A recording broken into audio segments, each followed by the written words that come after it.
Hello नमस्कार सबैजनालाई स्वागत छ मेरो फर्स्ट मिनी भ्लगमा। अनि आज चाहिँ हामी 3 जना मिलेर चाहिँ कन्याम घुम्न जाँदैछौँ र म चाहिँ यहाँनिर क्यामेरामा कस्तो देखियो भनेर सोधिरहेको थिएँ, किनभने चाहिँ मैले फर्स्ट टाइम भिडियो गर्दै हिँडिरहेको थिएँ नि त। अनि यहाँ चाहिँ कृष्ण मिस हिँडिराख्नु भएको छ भने अगाडि चाहिँ सर यानि कि मेरो श्रीमानज्यू। अनि हामी चाहिँ अटो चढेर जानुपर्ने हुन्छ नि त कन्याम, त्यही भएर हामी चाहिँ अटो स्ट्यान्डमा यसरी हिँडेर जाँदैछौँ। अनि फाइनली हामी चाहिँ अटो स्ट्यान्डमा आइपुगि पनि सक्यौँ साथीहरू। अब यहाँबाट चाहिँ सिधै कन्याममा भेटौँ है त।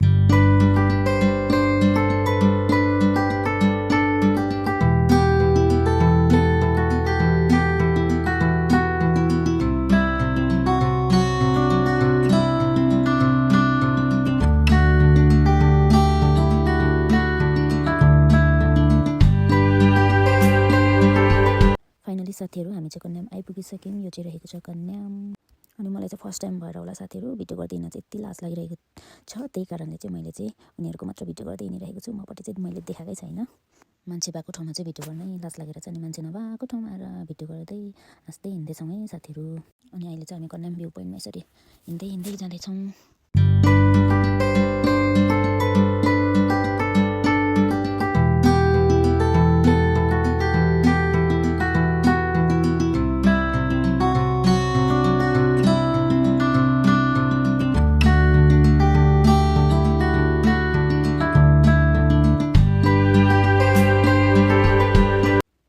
यसरी 360 क्यामेरामा चाहिँ नाचिराख्नु भएको रहेछ। अनि मैले पनि नाचौँ न हामी पनि भनेर जिस्काएको त, त्यहाँ हेर्नु नि रिसाउनु भयो। अनि म चाहिँ नाचौँ भन्दै हाँसी पनि जिस्काइराखेको नि अझै मैले चाहिँ।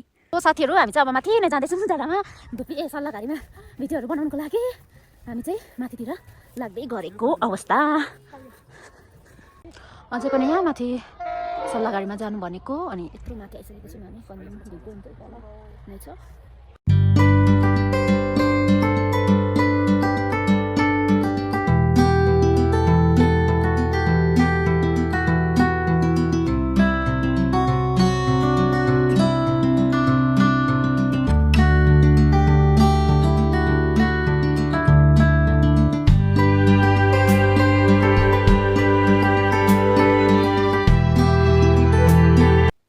हामी तल जानुपर्ने हुन्छ। अनि तल गएर चाहिँ हामी ड्रेस लगाउँछौँ।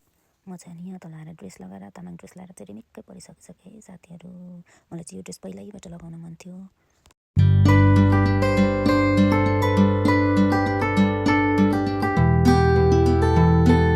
अनि यता मेरो साथी पनि ड्रेस लगाएर अब उनी पनि रिमिक्कै हुँदैछिन्। उसले लगाएको चाहिँ यो गुरुङ ड्रेस हो। अनि हामी चाहिँ दुवैजना ड्रेस लगाएर रिमिक्कै भएर चाहिँ यहाँनिर हेर्नुहोस् न टिकटक भिडियो बनाउन हामी लाग्यौँ। यस्तो मिहिनेत गरेर भिडियो बनाउनुपर्छ, हेर्नुहोस् न सँगसँगै कुद्नुपर्छ, तर लाइक भ्युज भने चाहिँ आउने होइन। यहाँ चाहिँ हेर्नुहोस् है साथीहरू, मेरो श्रीमानको फोटो खिचिदिने स्टाइल।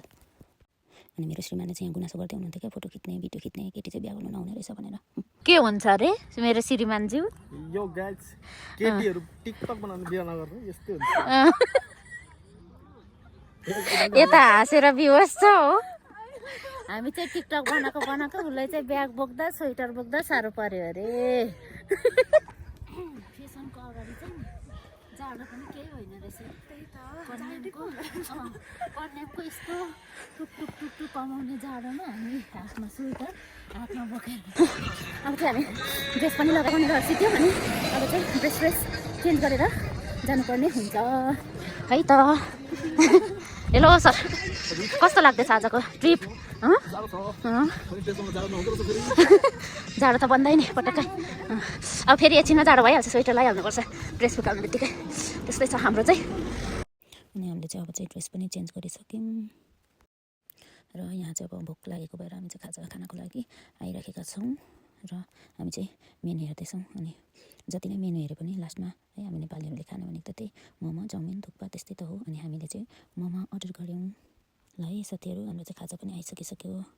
अनि म चाहिँ जाडोमा तातो झोल मोमोको सुप देख्दाखेरि चाहिँ छिटो खाइहाल्छु भन्दै खाँदै गरेको साथीहरू। म चाहिँ टेस्ट गर्दै थिएँ अनि यसको टेस्ट चाहिँ एकदमै वाउ रहेछ, मिठो रहेछ। अनि खाजा खाएर चाहिँ अब हामी चाहिँ घरतिर लागेको साथीहरू। यदि तपाईँहरूलाई मेरो यो मिनी ब्लग मन पऱ्यो भने चाहिँ प्लिज लाइक गरिदिनु होला भन्न चाहन्छु। अनि हस् त, हेरिदिनु भएकोमा धेरै धेरै धन्यवाद। थ्याङ्क यू, नमस्कार।